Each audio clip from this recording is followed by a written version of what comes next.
আমারও তো কান্না পায়, আমার দুঃখ হয়, আমার আরো রাগ হয়, আমারও মন খারাপ, মানে নানা রকম যা যা মানুষের হয় তাই তাই আমারও হয়। আমি বাঁচতে খুব ভালোবাসি, আমার জীবনটাকে অনেক বেশি ভালোবাসি আমি।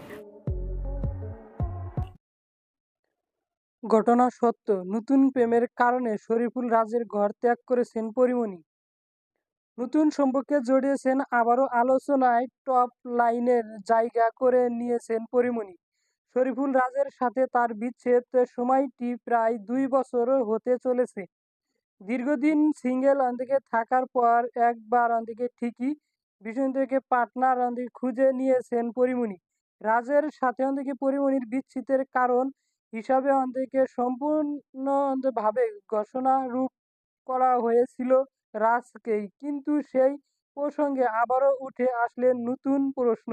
একমাত্র রাজের পরকীয়ার অন্দিকে ছিল তাদের অন্দিকে বিচ্ছেদের কারণ, নাকি এখানে অন্দিকের মতো করে পরীমনিরও কোনো পিছন টানা ছিল?